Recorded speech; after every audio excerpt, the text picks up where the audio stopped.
Welcome to Let's Talk Jobs.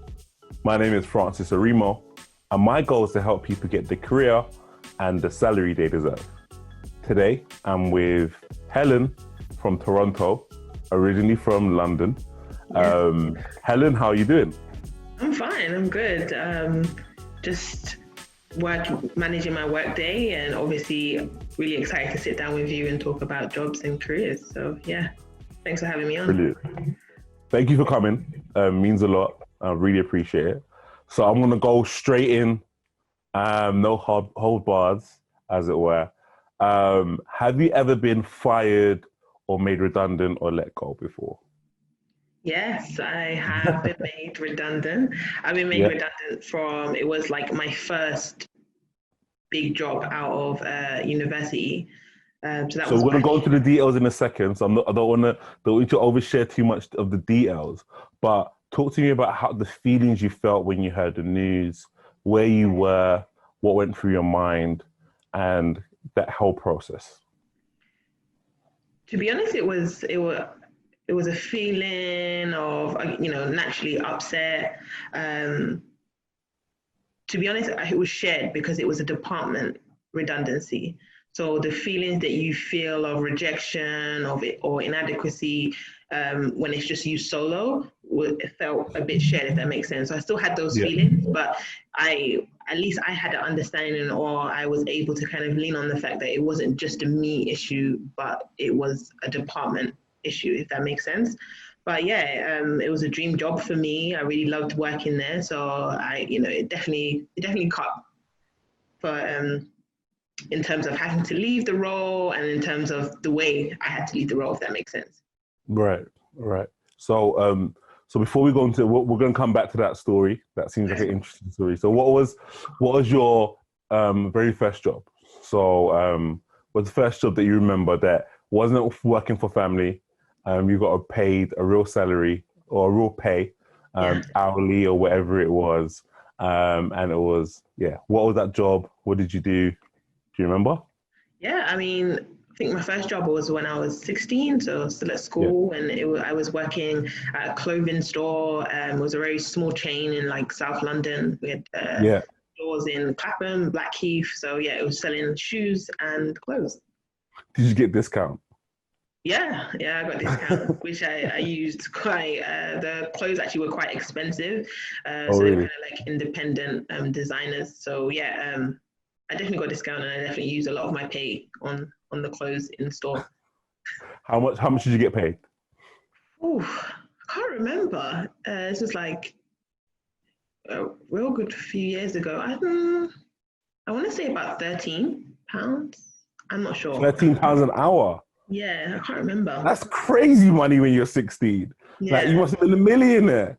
I mean, I only worked part time, right? The weekends, so Saturdays and Sundays. So that kind of that Wow. restricted my spending power, or my pay power. Wow. That's so crazy. Okay, cool. So did you go to school? Did you go university? Yes, I went to school, went to college, and then kind of finished up my studies at university. What did you Uh, study in uni? Law. So I did a law Okay. degree. Okay. Uh, yeah, Uh, so the plan was to go into a profession of law and go to law school after university. But I think quite shortly after my degree, I decided that the law route wasn't for me. okay. Okay. Yeah. So what did you do after university? Um, I mean, yeah, so I tried to enter the job world, if that makes sense. So I started looking for jobs.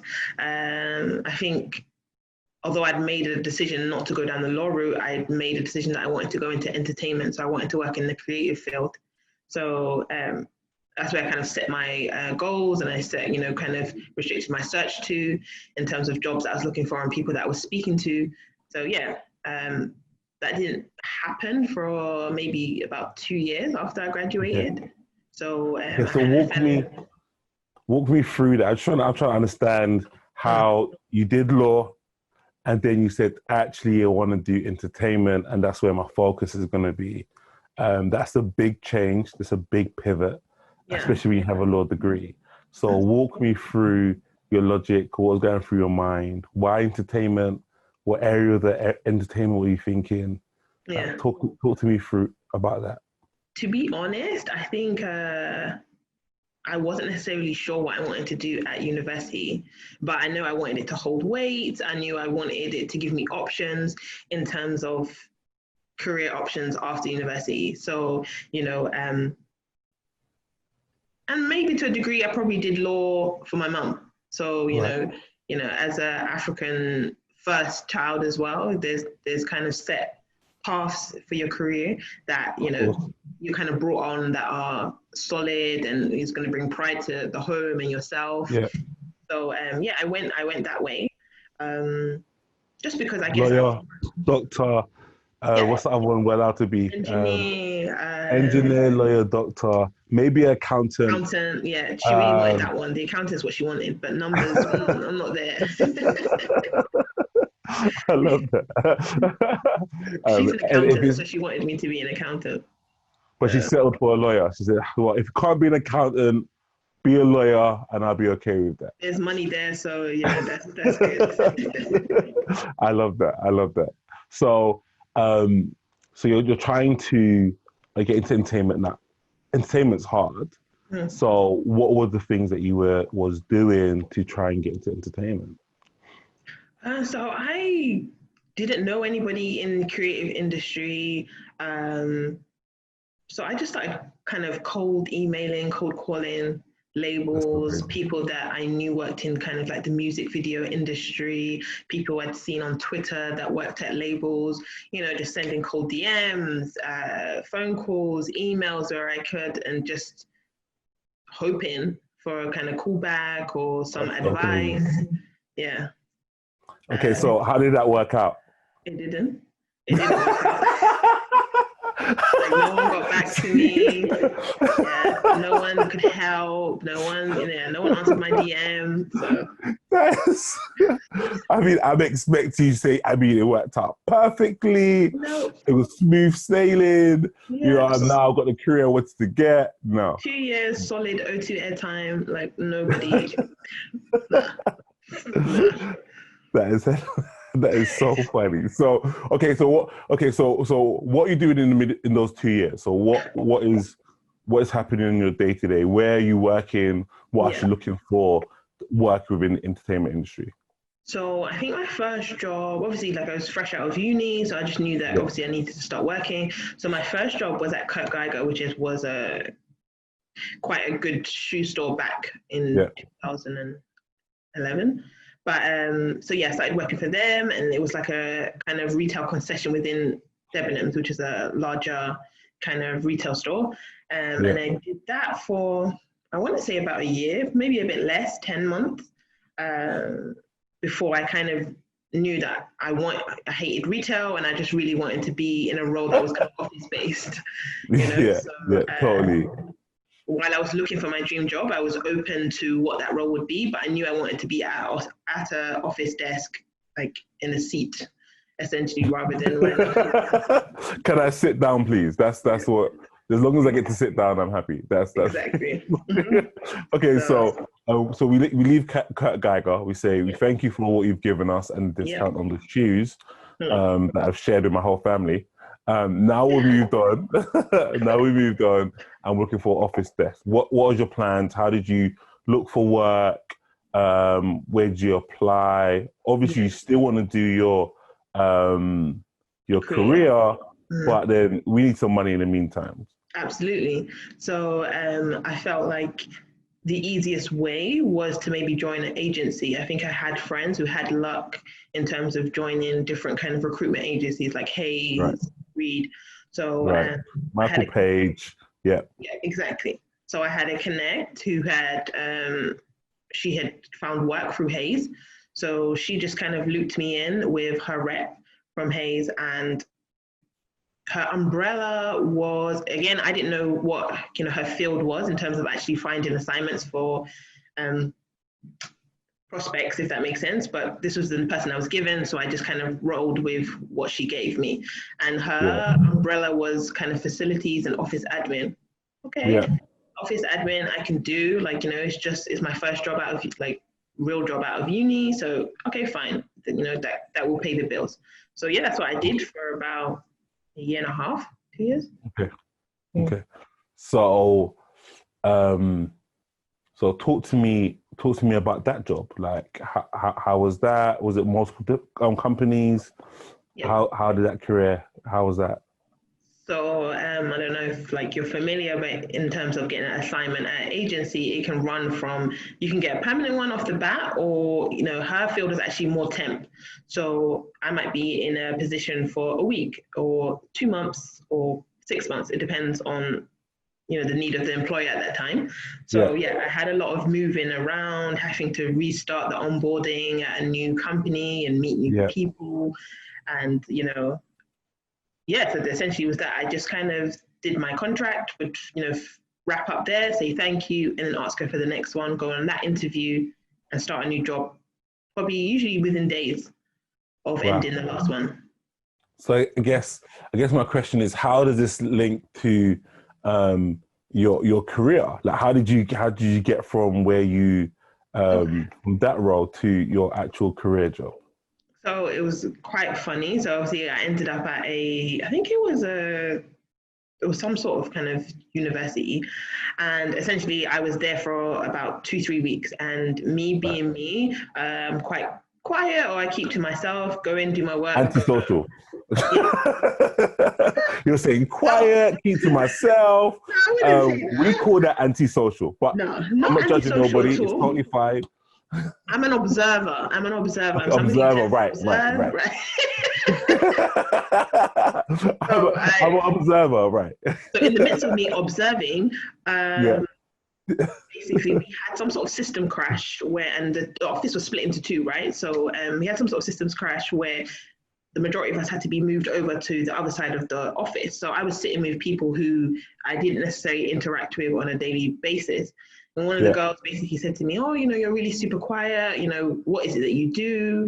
And obviously, I was quite young, so she was like, "You're quite young. What is it, that you want to get into?" And I basically told her, like, my dream is to work for a music label. I really want to work yeah. in the music industry. And it was just funny, and it was just by chance that she even spoke to me, because I definitely wasn't going to speak to her.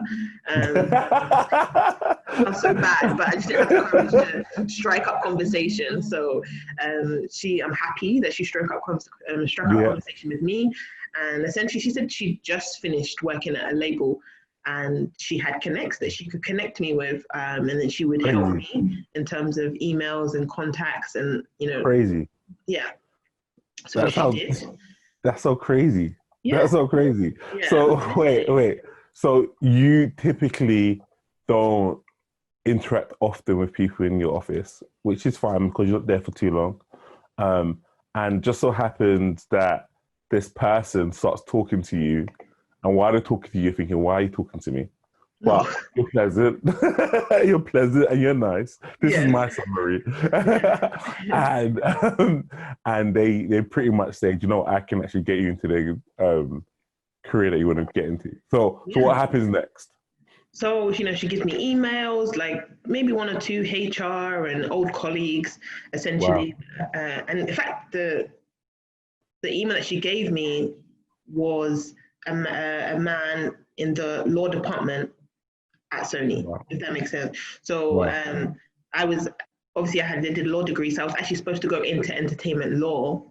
So that Right. person would have been perfect, because I probably would have been sat underneath him, if that makes sense, or I would Yeah, have been reporting into him. But yeah, like I mentioned before, I think quite early on I realized law wasn't for me, and I just wanted to go down the entertainment route. So, yeah. anyways, I reached out to him, and I reached out to some of the contacts she gave me in HR, and essentially said, "I'm looking for an internship. I'm looking for a job. I just want to get my foot in the door." Right. And it took about 2 weeks, and then she emailed me back. She said, "We're actually looking for interns. Uh, No way. yeah, we're looking That for sounds interns." crazy. And if you speak to anybody who's in the creative field, especially trying to get into a music label, it's just not that Impossible. easy. Yeah, It's it's very impossible. hard. Yeah, I mean, you was cold calling for 2 years. No one replied back to you. exactly. But So, there you go, exactly. So we did that. So I said, I'm really keen. She gave me a few of the different departments that I could potentially work in. At the time didn't know what brand partnership was, but she said, like, this is the more, in terms of, I knew I wanted to work in either marketing or video production. So she Yeah. said, this is the closest to that, and that I should try out for that internship, which I did. Right. I think within a week I had an interview, which I went in for. And the interview was just probably one of the easiest that I've had in my life. In that, obviously, it was my first job, so there wasn't. I Yeah. had some experience, but it was so much a kind of connection and vibe type of interview. In that, she wanted to know about me, my interests, family, school, and it was just a really relaxed vibe that kind of just made me feel like it was for me, if that makes sense. Like, I love that. yeah. So the $1 million question is, did you get the job? As soon as I walked out the building, yeah. So she called and she said, like, I don't need to have a second interview with you. I don't need anybody else in the team. I loved you and I want you to be on the team. This is like I stepped out of the building for my interview, and she said, I'll just have you to come in maybe next week to meet our director, but it's not a second interview. I just want you to meet her before you start so that you feel familiar. So that was great. Amazing. That's so amazing. Okay, so you start working the label. You're working underneath, what do you call it, the brand and advertising? On partnerships, or brand and partnerships. Yeah. Department as an intern. How long did you intern with them for? 3 months. And then they offered me a role. Oh, snap. Can you say the name of the label? Sorry? Are you comfortable in saying the name of the label? I'm not sure if you said it already. Oh, so Sony Music Entertainment. There you go. That's what's up. So I worked with them for 3 months as an intern. I guess they liked my effort and what I brought to the team, and then they offered me a contract underneath them, basically. Yeah. So I started with that. What was your first official role after the internship? So I was the brand partnership coordinator. Was my first role within Sony. And how long did you do that particular role for? I would say probably 10 months to about a year. Okay. Yeah. Did you do another role with them? Yeah. So then I was made a project manager for essentially the same projects, but it just meant that I had more responsibility in terms of the execution of each project. Of course. Yeah. Of course, exactly that. Yeah. Okay. And how long was you with Sony for? So I was with them for about 2.5 to 3 years before I was made redundant. Yeah. Also, Sony's the company that kind of got rid of your whole department. Okay, so while she was there, first of all, what everybody wants to know, and what I want to know, did you meet Jay-Z?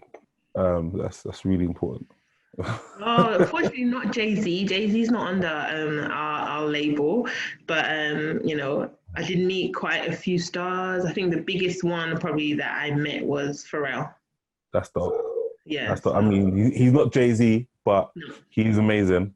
Yeah. So Beyonce's under us. So I would have loved to have seen Beyonce just walking through the office. But yeah, ASAP Rocky, just in the cafeteria eating. I think it was fish and chips at the time. So are you joking? Yeah, Wait, are you making this up? Absolutely not. My manager was obsessed with him, and she had to go downstairs, and she was literally having a mini panic attack. She's like, downstairs. But then they would come in to have meetings with, I guess, like the international marketing department, and sometimes they'd hang out. So you could just be going to the toilet or grab a cup of coffee, and ASAP Rocky's opposite you. Right. Yo, ASAP, what's up? That's so cool. Okay, so let's rewind a little bit. So I'm just trying to understand, what would the day-to-day consist of? So what was your official job title, and what did they require from you, and what are the things you had to do? So under that role at Sony, essentially it was the devisement of,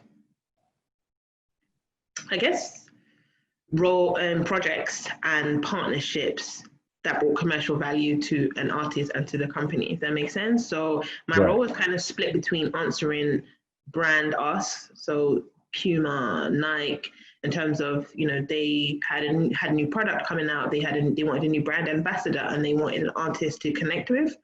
And then also working for the label in terms of they had a new project coming out, whether it be a new video, and essentially they wanted to have product placement or partner with a brand. So then it would be just a devisement of that partnership and just making sure that basically from beginning to end, essentially the client's vision and the artist's vision was realized. Right, right. So typically, just so I have a clear understanding of it, it's typically Nike comes out with a new trainer, and then they turn around and say, actually, we need someone that we want to be the representation for this. Hey, can you get me, I don't know, I'm just going to think of a name, J Hus. I was like, yeah, no problem, or whatever it is. If he was part of the label, then that will happen. Also, if Fanta turns around and says, actually, or if J Hus says, actually, I'm doing a video, I want Fanta to be my sponsor, you would then reach out to Fanta and say, yo, Fanta, we need J Hus. We got J Hus.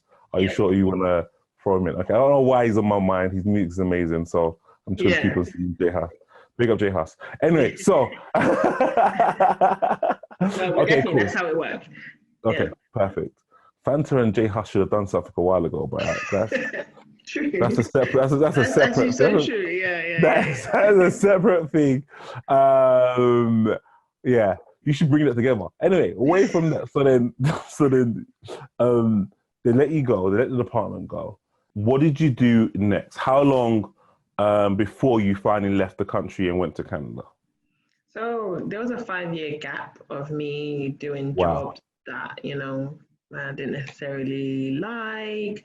I didn't feel like I was kind of achieving my potential, if that makes sense. It took about 5 years from the end of Sony to me actually deciding, you know what, maybe there's more for me.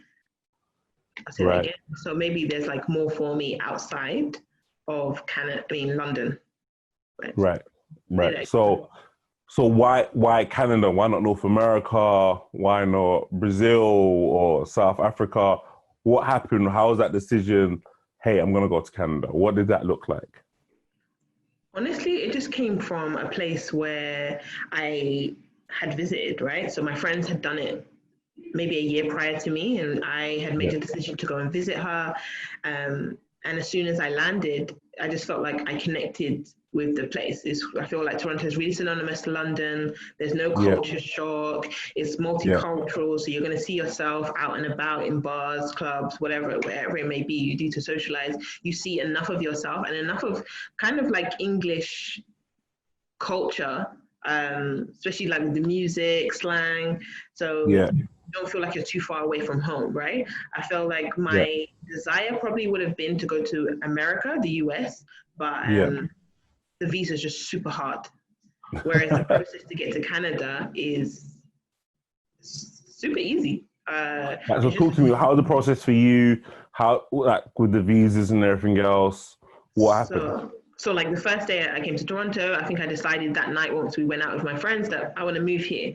They kind of thought it was a joke. I think I started my application maybe 2 days into my 2-week holiday here in Toronto. Wow. And I just continued that process once I got home from my holiday. And essentially it was just a bunch of forms that I had to fill out in terms of, where I've lived before, education, kind of my job field, and also just kind of biometrics in terms of, just fingerprints and just stuff like that.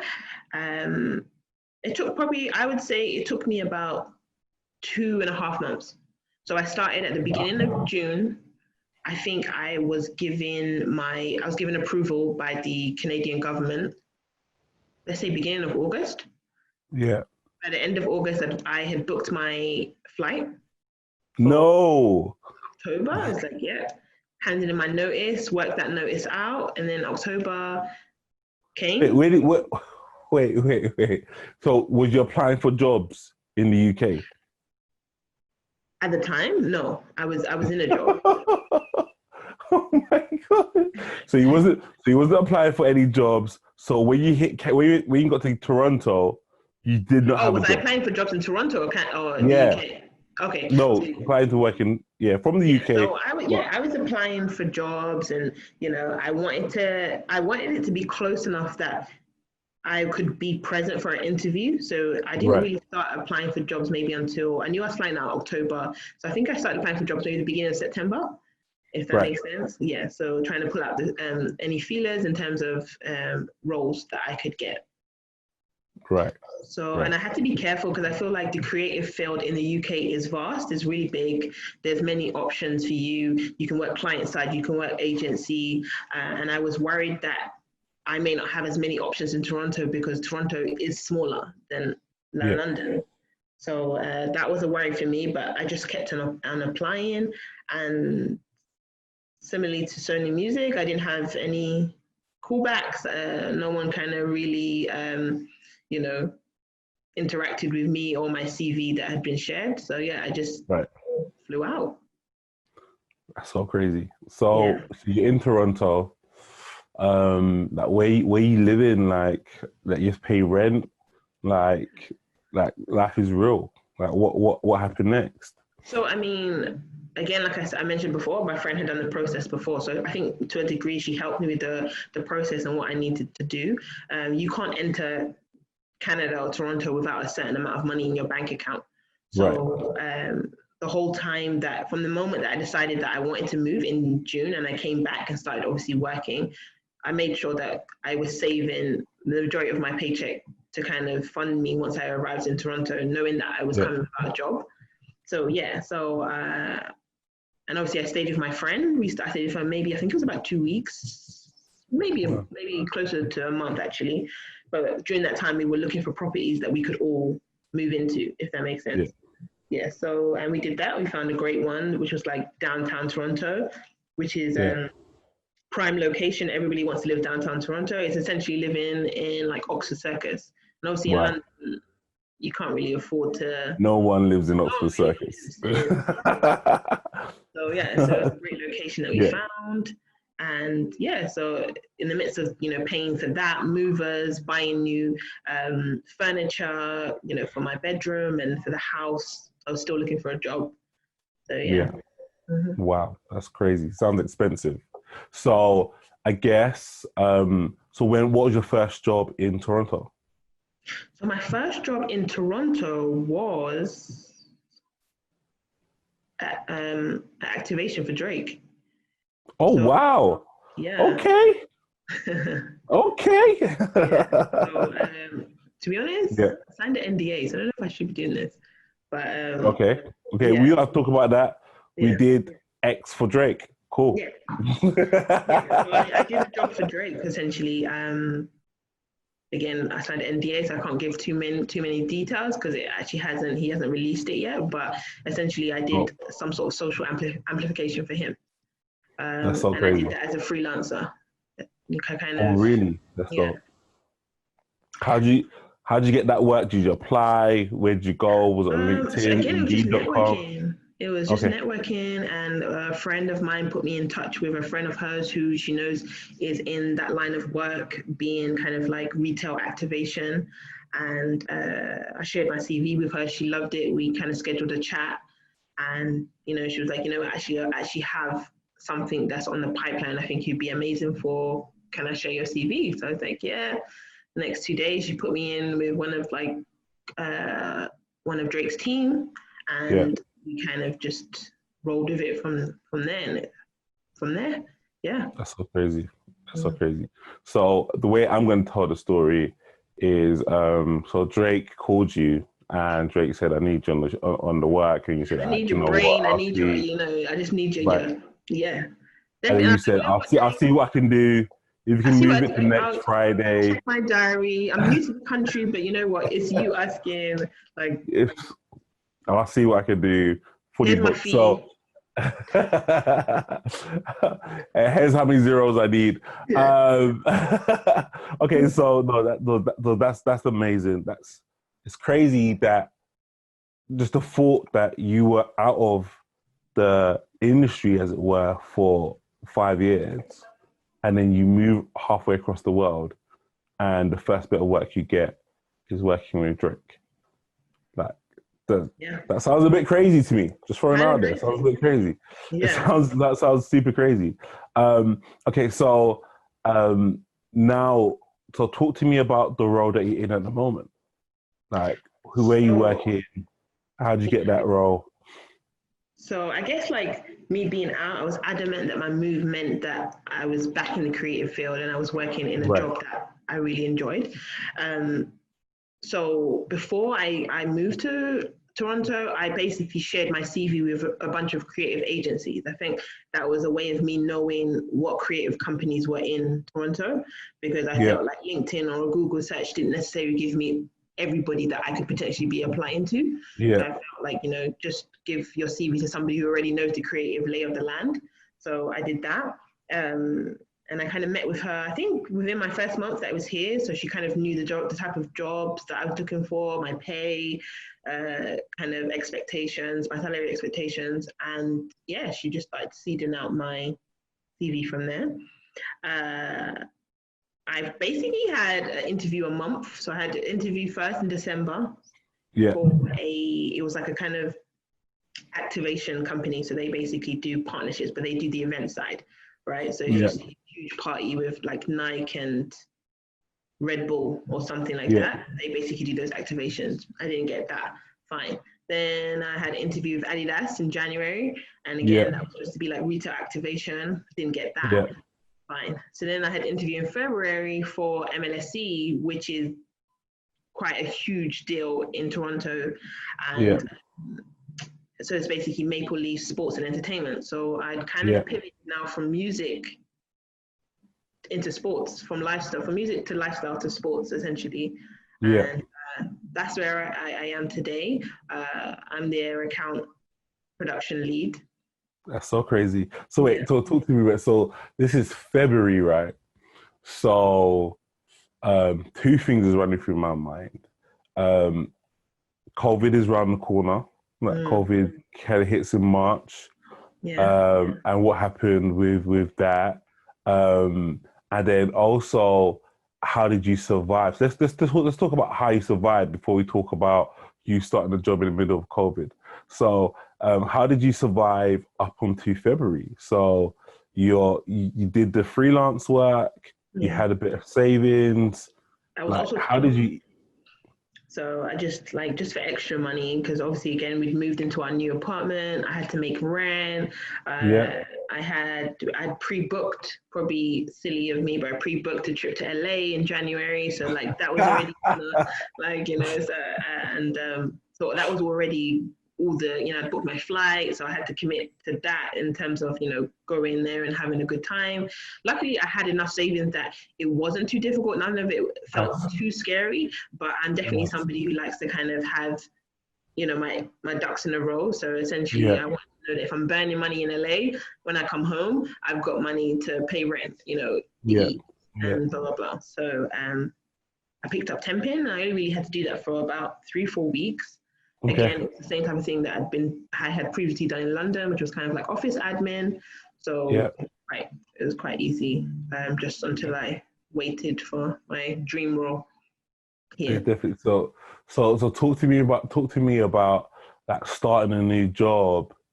And it's February. How long was you in the office before lockdown hit? What did you get to the office at all?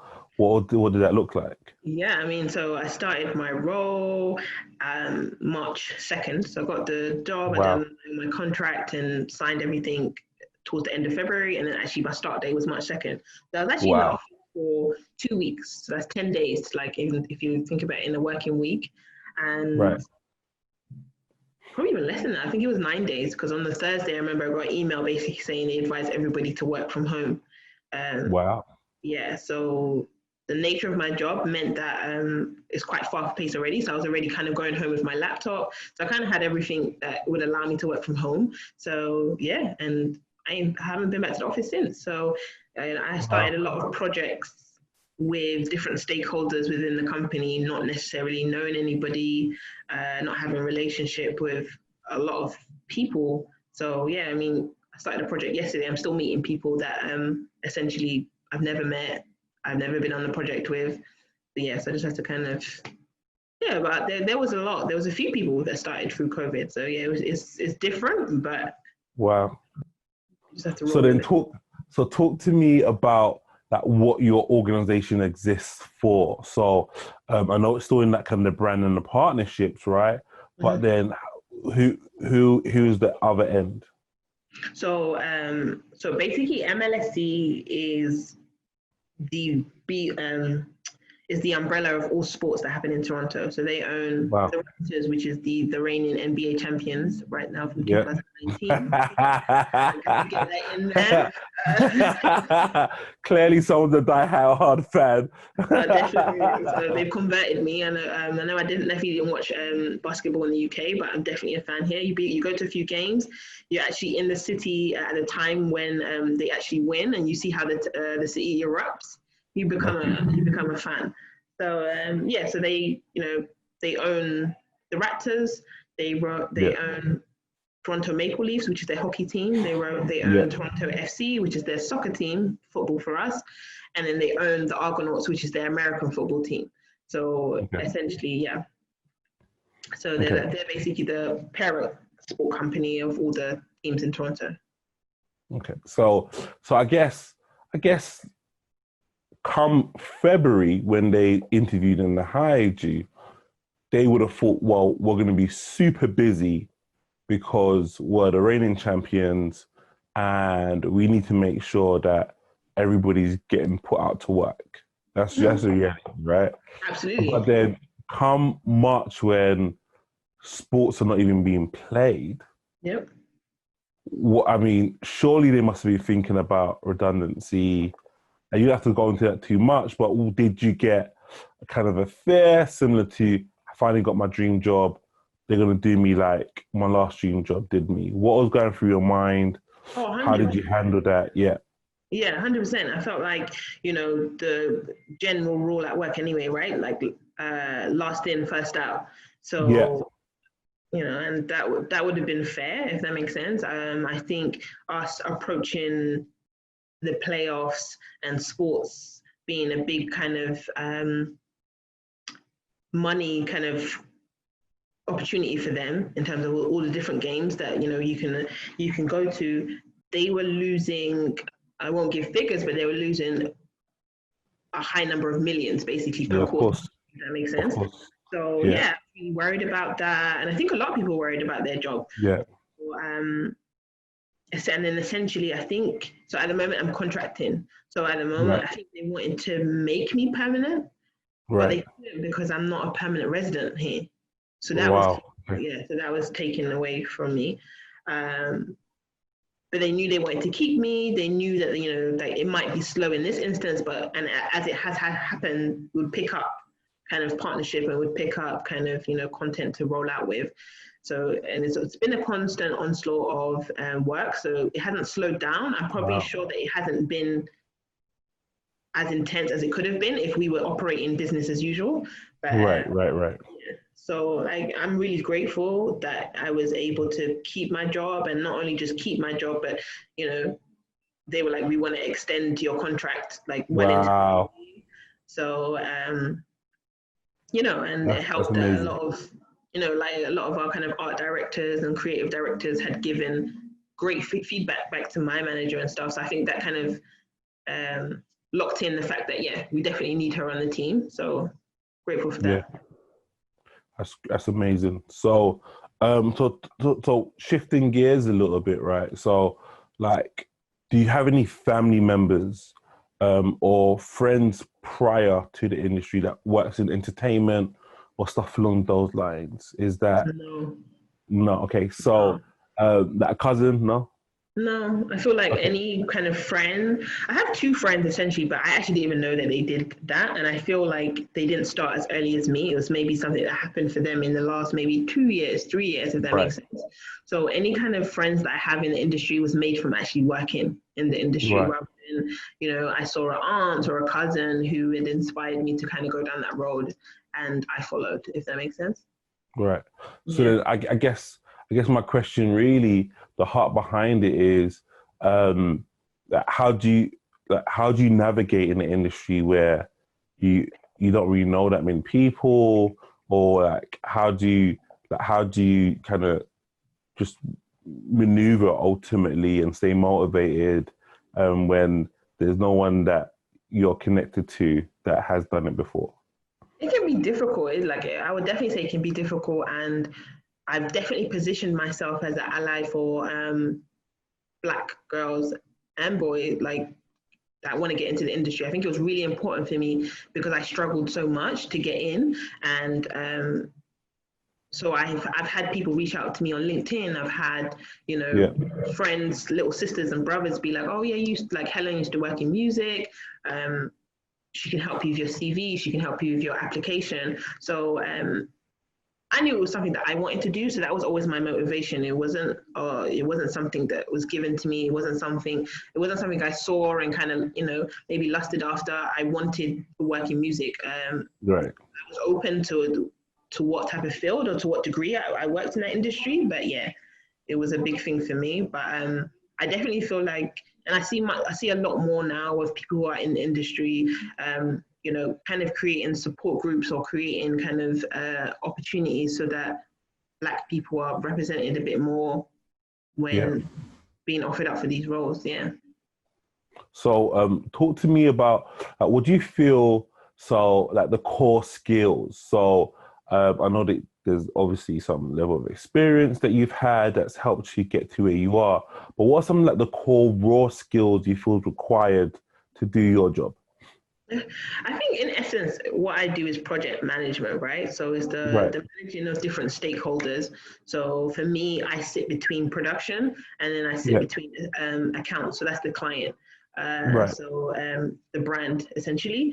So I think it's just about clear and concise communication. Right. I think it's about an understanding of the creative ask. So being able to Yeah. translate what the brand want in a marketing sense and then translate that to what the production need to create creatively, if that makes sense, in order for it to marry and they kind of get what they need from the content or from the event essentially. So I would say just like clear and concise communication.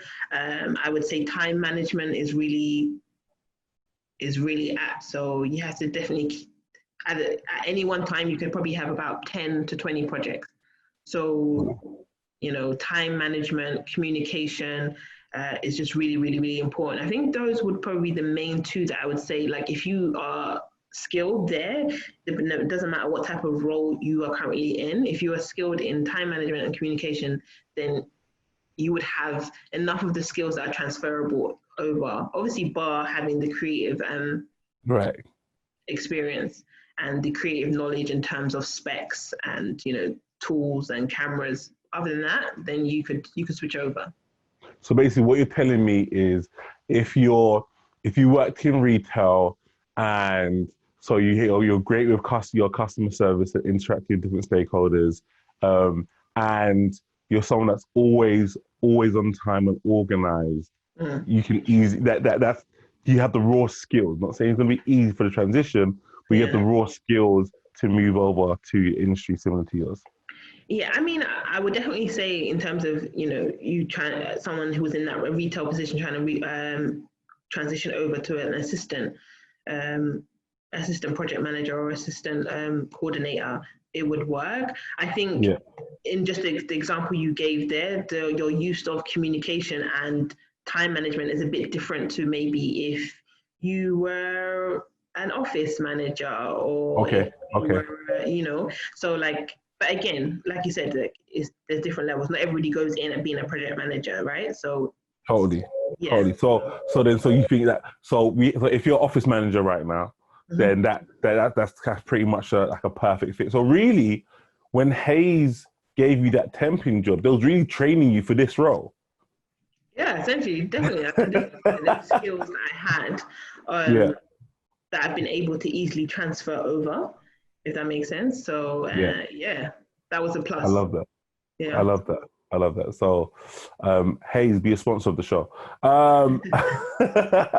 Okay, cool. So I'm gonna shift gears a little bit. What's your work life balance looking like? My Like, work-life balance to a degree isn't great, and I think that's probably yeah, um, I can contribute that to COVID, meaning that yeah, I eat, work, and play where I'm working essentially, if that makes sense. There's no real breakups in my day. So as soon as I wake up, which is usually around 8 a.m., I'm on my laptop, and then it just becomes so easy, or people have so much access to you that I'm still getting requests at maybe 9 p.m. at night. So, wow. So in that aspect, and plus again, like the nature of my job means that, I could be on a shoot from 8 a.m. to 11 p.m. at night, and then the next day still have to wake up at 5 a.m., if that makes sense, for the second day of shooting.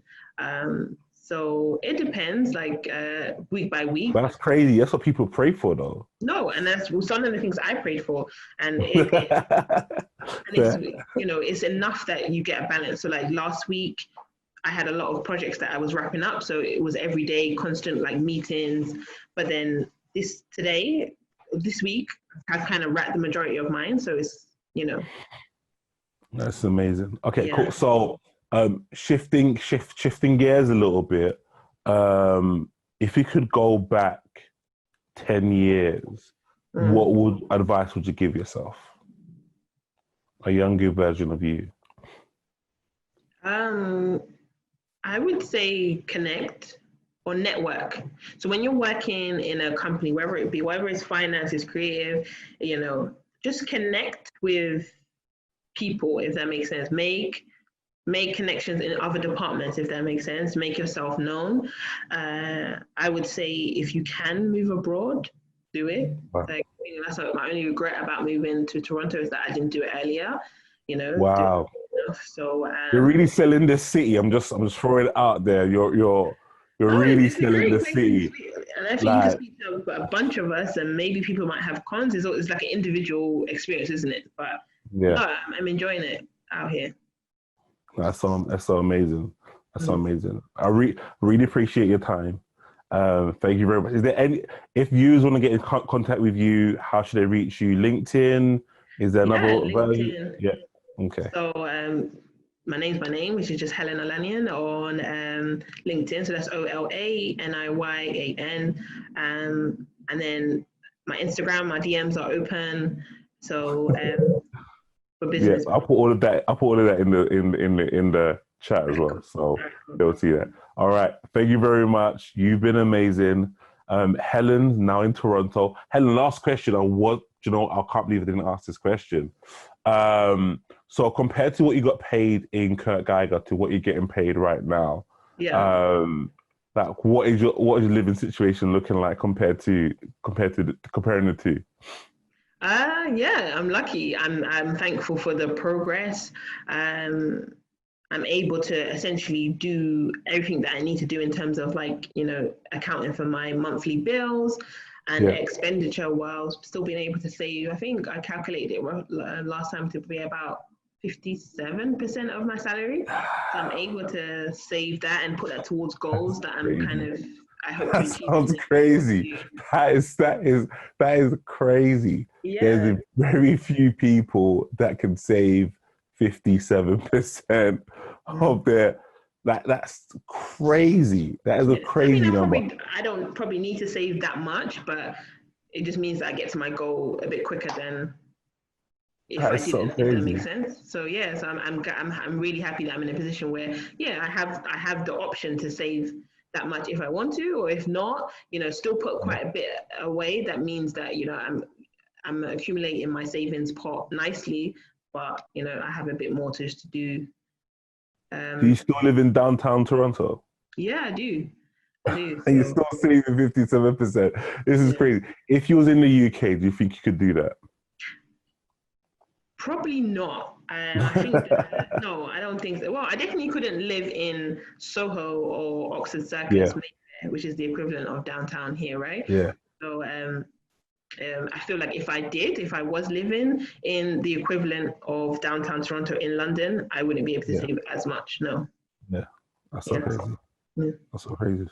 It's amazing to see your journey. It's amazing how you've kind of come back through all your step backs. And it's amazing that you're in the position that you're in today. Truly an inspiration. Thank you for doing this. No problem. And I'll put all your information in the group, so in their content, so people can reach out to you. Thank you for being you. Thank you. All right, take care.